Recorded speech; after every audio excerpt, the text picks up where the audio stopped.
हाँ देखिए, प्रश्नावली अब 3.3 के दूसरे सवाल का हम लोग तीसरा पॉइंट हल करने जा रहे हैं। प्रश्नावली 3.3 का दूसरे क्वेश्चन का तीसरा पार्ट, क्वेश्चन नंबर 2 का तीसरा पार्ट क्या है। देखिए, इसमें दो समीकरण दिए हुए हैं। पहला समीकरण, ये सवाल थोड़ा विस्तार से है इसलिए ध्यान से देखते जाएंगे। जहाँ पे समझ में नहीं आएगा हम वहीं पे रोक करके पूछ लेंगे कि क्या कर रहे हैं, हमको समझ में नहीं आ रहा है। देखिए, पहला समीकरण आपको दिया गया है bx upon a plus ay upon b is equal to दिया है a का वर्ग प्लस b का वर्ग। ये पहला समीकरण है। और दूसरा समीकरण आपको दिया गया है x प्लस y और बराबर इधर दिया है 2ab पे। देखिए, यही दोनों समीकरण हैं आपके, जिसमें से दूसरा समीकरण तो दो चर वाले रैखिक समीकरण के मूल रूप में है, लेकिन ये पहला समीकरण हमको दिख नहीं रहा है ना, इसलिए इस चीज को हल करने के लिए हमें कुछ करना होगा। इस समीकरण एक को हल करके उसके मूल रूप में ला लेते हैं। तो देखिए, ये हो जाएगा bx, सबकी नजर इधर देखिए, सब लोग व्हाइट बोर्ड पर देखें। bx upon a plus ay upon b बराबर a का वर्ग धन b के वर्ग के। इस वाले पक्ष को हल करने के लिए हमने एलसीएम लिया तो ए बी हो गया, डिवाइड करने पर ए कटेगा, बी बचेगा, बी का मल्टीप्लाई जब बी एक्स में करेंगे बी का वर्ग एक्स हो जाएगा, प्लस बी बी से कैंसिल होगा, ए होगा, और ए में ए वाई का मल्टीप्लाई करेंगे, ए का वर्ग वाई हो जाएगा, और बराबर इधर हो गया ए का वर्ग धन बी का वर्ग। ये हो जाएगा बी का वर्ग एक्स और प्लस ए का वर्ग क्या हुआ वाई, बराबर इधर हो जाएगा ए बी और कोष्टक के अंदर ए का वर्ग धन बी का वर्ग। समझ रहे बात? क्योंकि इसके बटा में अगर आप एक लिखेंगे तो गुणा करेंगे तो यही ना चीज मिलेगा।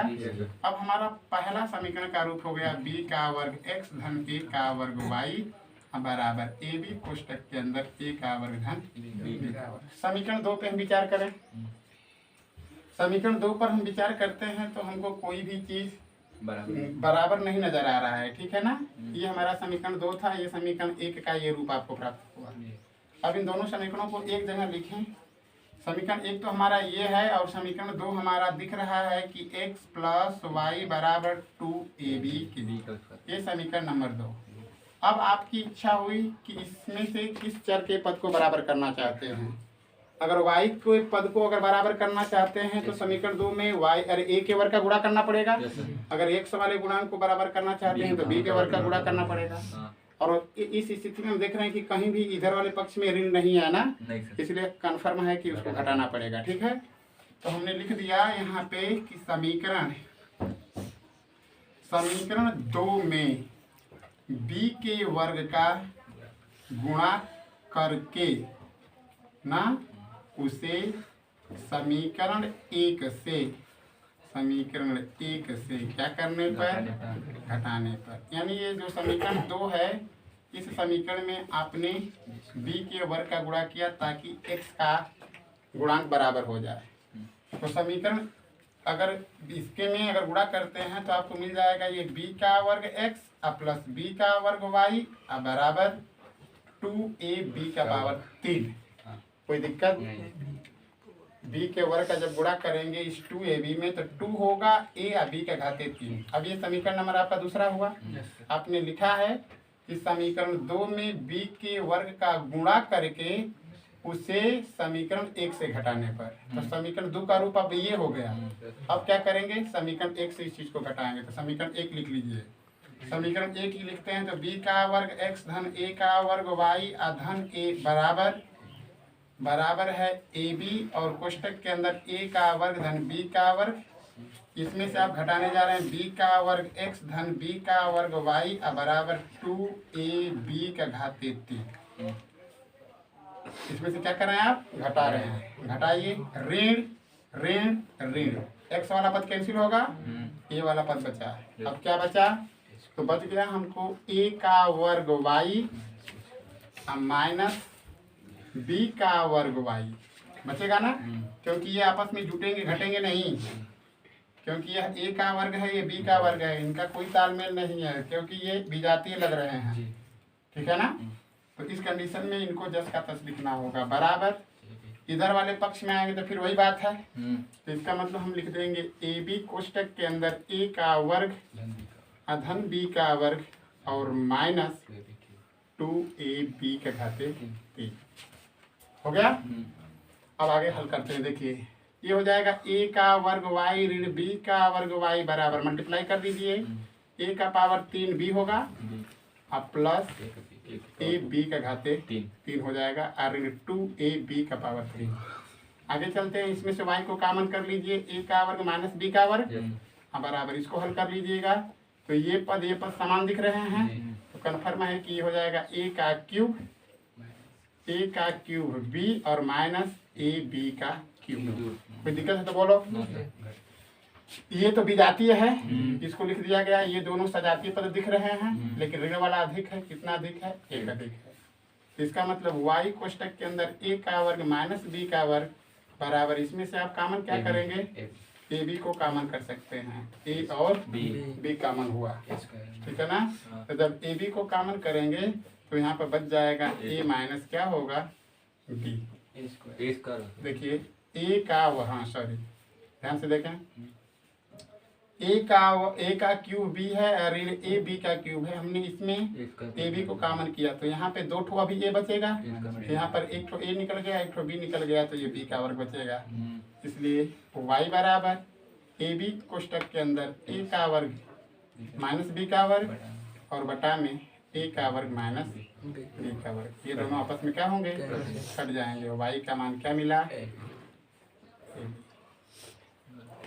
y का मान ए बी है, ठीक है। अब जब y का मान ए बी हो गया तो उसके अनुसार हमें क्या करना है? काम करना है, ठीक है। एक बार सवाल को पुनः देखते हैं। आया है y बराबर ए बी आया है ना? अब रखिए तो करोगे गलत। ये समीकरण y का मान ए बी आपने निकाल लिया। अब y का मान आप समीकरण 1 में या 2 में कहीं भी क्या कर सकते हैं? रख सकते हैं, ठीक है। अब इस कंडीशन में आप y का मान कहीं रखिए तो समीकरण 1 आपको दिखाई दे रहा है ना, कहाँ है? अच्छा समीकरण 2 में ही रख दीजिए। लिखेंगे आप कि y का मान समीकरण 2 में क्या करने पर? रखने पर। समीकरण 2 आपका है x प्लस वाई बराबर 2ab के और y का मान आपका ab आया है तो x प्लस ab बराबर 2ab के और x बराबर क्या होगा? 2ab माइनस ab के, यानी x बराबर ab। आंसर हमारा आया x का मान भी ab और y का मान भी ab। उत्तर की जांच करें हम, उत्तर की जांच भी कर सकते हैं। ये आपके हाथ में है जांच करना कि हमारा जो उत्तर आया है या जो हमारा हल आया है वो वास्तव में सही है या गलत है, उसको आप जांच कर सकते हैं। समीकरण 1 को उठाइए। समीकरण 1 यहाँ पर है, देखिए ध्यान से। समीकरण 1 बना है b का वर्ग x प्लस a का वर्ग y बराबर इधर आया है a का वर्ग नहीं सॉरी ab आया है ना। ab कोष्टक के अंदर a प्लस क्या है? देखिए समीकरण 1 यही बना है b का वर्ग x और प्लस a का वर्ग y बराबर ab a का वर्ग आधन b का वर्ग, ठीक है ना। तो उस कंडीशन में अगर चलते हैं तो मान कर लेते हैं ab का और x का मान भी ab आया है, उसका भी ab आया है। तो देखिए b का वर्ग गुणते ab और प्लस a का वर्ग गुणते ab, ठीक है ना। और बराबर इधर हो जाएगा ए बी और कोष्टक के अंदर ए प्लस बी। इधर क्या हो जाएगा अब? ए बी का घाते 3 हो जाएगा, ए बी का घाते 3 और प्लस ए का घाते 3 बी बराबर ए बी कोष्टक के अंदर ए प्लस बी। इन दोनों पदों में से ए बी कॉमन कर सकते हैं, बी का वर्ग धन ए का वर्ग होगा और इधर भी ए बी और ए प्लस क्या हुआ? बी का वर्ग हो जाएगा, ठीक है ना। यहाँ पे वर्ग है, ठीक है ना, ये वर्ग है। देखिए यहाँ पर वर्ग था। तो इस कंडीशन में उत्तर की जांच किए तो ये बायां पक्ष दायां पक्ष आपस में क्या हुए? बराबर हो गए। इसी तरह से दूसरा समीकरण की भी जांच करते हैं तो इसमें x प्लस वाई बराबर 2ab आना चाहिए ना। इसका मतलब x का मान भी ab है, y का मान भी ab है, बराबर 2ab होगा। इसको जोड़ेंगे तो 2ab हुआ बराबर 2ab। इसका मतलब हमारा उत्तर जो आया है वो क्या है? सही है, करेक्ट है। फिर आगे के प्रश्नों को देखते हैं। देखिए प्रश्नावली 3.3 का क्वेश्चन नंबर 3 से चालू होते हैं। क्वेश्चन नंबर 3 में 3 सवाल दिए हुए हैं। 3 सवाल में से मैं एक सवाल हल कर दे रहा हूँ, बकिया 2 सवाल सेम टू सेम उसी तरीके से हल कर लीजिएगा, ठीक है। सवाल नंबर 3 का जो पहला सवाल आपको दिया गया है, ये सवाल बहुत ही अनूठा है, ध्यान से देखें।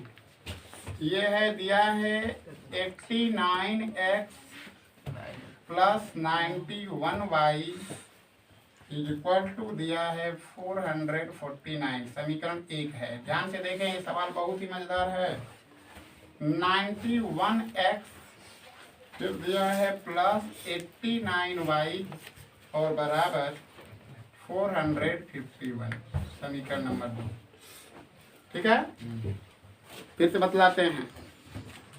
अगर यहाँ पर देखिए, इस तरीके के अगर 2 चर वाले रैखिक युग्म अगर आपके सामने आते हैं, जिसमें आपको ये दिखाई देता है कि जो समीकरण नंबर 1 है, उस समीकरण में जो x का गुणांक था वह दूसरे समीकरण में y का गुणांक बन गया, और जो समीकरण नंबर 1 में y का गुणांक था वो समीकरण नंबर 2 में x का गुणांक बन गया। तो ऐसे समीकरणों को x में ऊपर कर देंगे, y का इसमें कर देंगे। अरे पहले बतिया सुनिए। अगर इस तरीके का अगर सवाल अगर आपके सामने आते हैं, तो इस सवाल को हल करने के लिए आपको करना क्या होगा, अब आप इसमें किसी को बराबर करने की कोशिश ना करें। मेरी बात को समझिए। अगर आपके सामने इस तरीके के क्वेश्चन अगर आते हैं, जिसमें समीकरण नंबर 1 में y का गुणांक x का गुणांक बन जाता है और x का गुणांक y का गुणांक बन जाता है, तो इसमें किसी भी चर के गुणांक को बराबर करने के लिए किसी चीज का गुणा भाग करने की कोई जरूरत नहीं है। सीधे ऐसे समीकरणों को आप जोड़ना चालू करेंगे, समझ रहे हैं। जबकि इसके पहले हमने बताया था कि x या y वाले गुणांक को बराबर करने के लिए गुणा भाग कर लेते हैं, लेकिन अगर इस तरीके का सवाल का प्रारूप अगर आपके सामने होगा तो आपको इसमें गुणा करने की जरूरत नहीं। सीधे आपका काम होगा कि समीकरण 1 और 2 को जोड़ने पर, समीकरण 1 तथा 2 को जोड़ने पर देखें कितना सरलता से ये सवाल आएगा। ये दिया है 89x plus 91y equal to 449 के, और 91x प्लस 89y बराबर 451, ठीक है। हमने क्या किया है, जोड़ा है ना। जोड़िए, देखिए 9 1 10 और 9 9 18, 180 x हो गया, और इसको भी जोड़ेंगे तो ये भी 180 होगा। ये ऐसा सवाल ही रहता है कि इसको अगर गुणा भाग के चक्कर में पड़ जाएंगे, उलझ जाएंगे।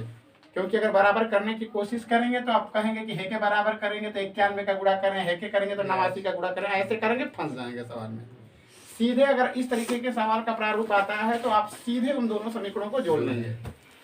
जोड़ लिया गया तो इन दोनों को जोड़ने पर 180 x आ गया, इस जोड़ने पर 180 y आ गया। इसको जोड़ेंगे तो 8 8 0, अरे 9 1 10 0, 9 1 10 हो जाएगा, 4 4 8 900। अब क्या करेंगे, इन दोनों समीकरणों में से 180 को कॉमन कर सकते हैं। x plus y equal to 900 के, तो x plus y equal to 900 बटा में 180 काट सकते हैं। क्या हो जाएगा, 5 बार में कट जाएगा, यानी ये समीकरण हो जाएगा x plus y equal to क्या। अब इसको आप समीकरण नंबर मान लीजिएगा 1, लेकिन अब इसका नाम देना होगा क्या, 3, क्योंकि समीकरण 1 और 2 को हल करने पर ये हुआ है, ठीक है।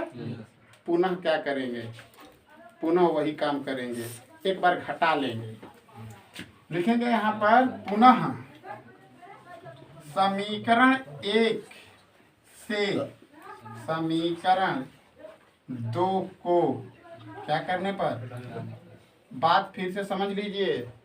संरचना अगर इस तरीके की सवाल की होगी तो एक बार इन दोनों समीकरणों को जोड़ा जाएगा और एक बार घटाया जाएगा।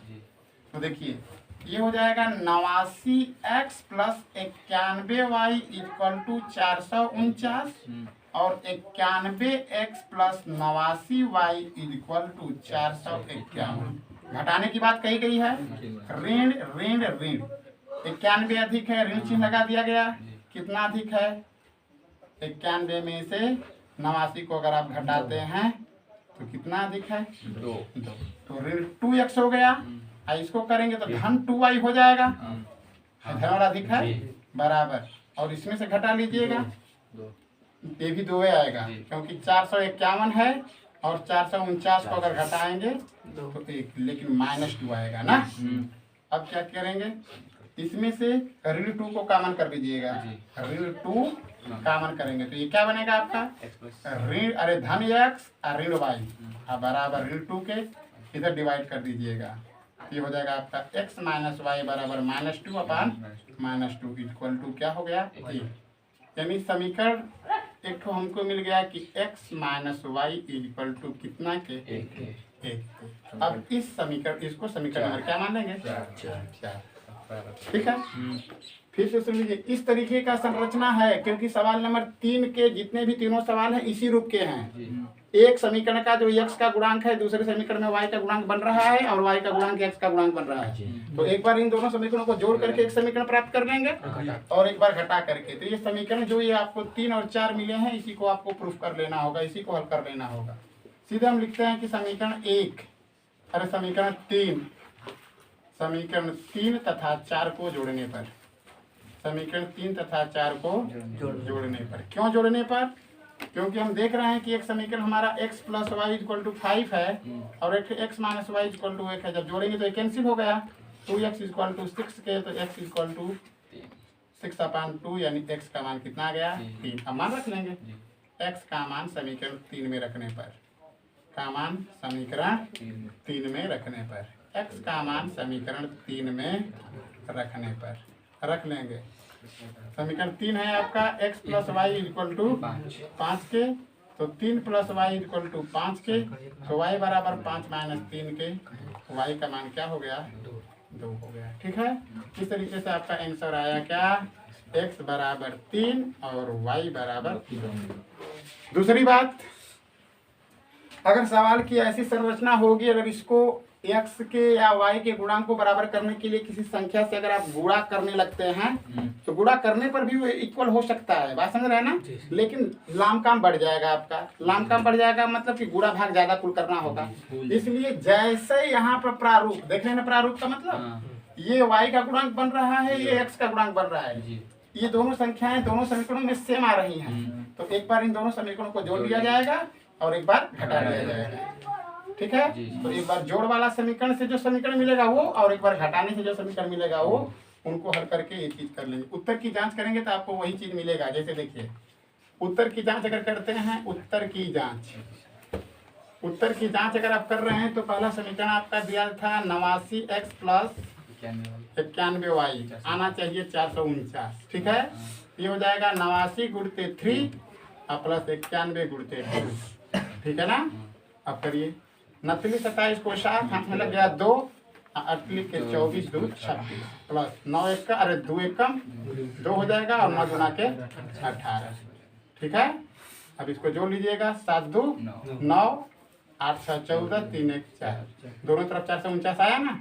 इसका मतलब हमारा ये जो उत्तर आया है वो क्या है? करेक्ट है। ठीक है ना। इस बात को भूलेंगे नहीं ना। क्या इस तरीके की सवाल की जहाँ पर संरचना होगी उसको एक बार जोड़ लेना है, एक बार घटा लेना है। ठीक है जी।